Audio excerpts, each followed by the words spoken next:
Evangelho de Mateus, capítulo 17. Jesus, Moisés e Elias. 6 dias depois, Jesus foi para um monte alto, levando consigo somente Pedro e os irmãos Tiago e João. Ali, eles viram a aparência de Jesus mudar. O seu rosto ficou brilhante como o sol e suas roupas ficaram brancas como a luz. E os 3 discípulos viram Moisés e Elias conversando com Jesus. Então Pedro disse a Jesus: "Como é bom estarmos aqui, Senhor. Se o Senhor quiser, eu armarei 3 barracas neste lugar. Uma para o Senhor, outra para Moisés e outra para Elias." Enquanto Pedro estava falando, uma nuvem brilhante os cobriu, e dela veio uma voz que disse: "Este é meu filho querido, que me dá muita alegria. Escutem o que ele diz." Quando os discípulos ouviram a voz, ficaram com tanto medo que se ajoelharam e encostaram o rosto no chão. Jesus veio, tocou neles e disse: "Levantem-se, não tenham medo." Então eles olharam em volta e não viram ninguém, a não ser Jesus. Quando estavam descendo do monte, ele lhes deu esta ordem: "Não contem para ninguém o que viram, até que o Filho do Homem seja ressuscitado." Então os discípulos perguntaram: "Por que os mestres da lei dizem que Elias deve vir primeiro?" Ele respondeu: "É verdade que Elias vem para preparar tudo. Porém, eu afirmo a vocês que Elias já veio, e não o reconheceram, mas o maltrataram como quiseram. Assim também maltratarão o Filho do Homem." Então os discípulos entenderam que Jesus estava falando a respeito de João Batista. A cura de um menino. Quando eles chegaram perto da multidão, um homem veio perto de Jesus, ajoelhou-se diante dele e disse: "Senhor, tenha pena do meu filho. Ele é epilético e tem ataques tão fortes que muitas vezes cai no fogo ou na água. Eu o trouxe para os seus discípulos a fim de que eles o curassem, mas eles não conseguiram."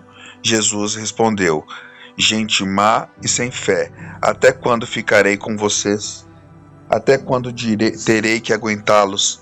Tragam-me o menino aqui."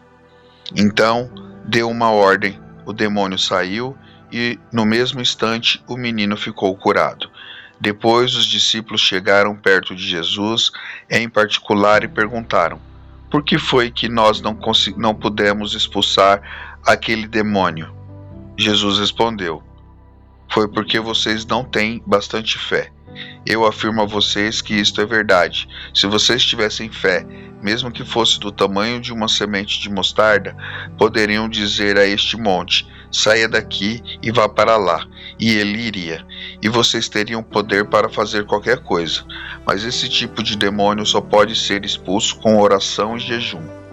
Jesus fala outra vez da sua morte e da sua ressurreição.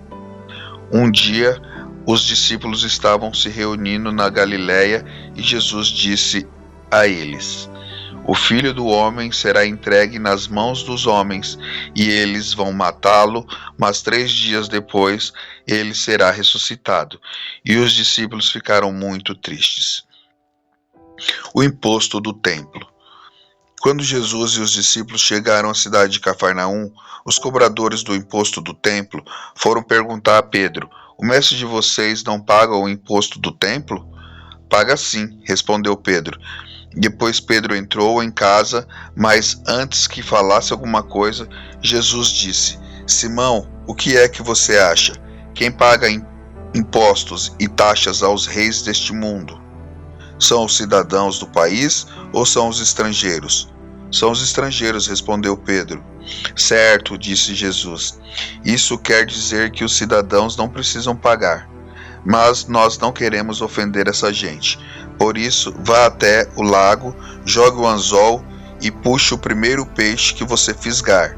Na boca dele você encontrará uma moeda. Então vá e pague com ela o meu imposto e o seu." Amém.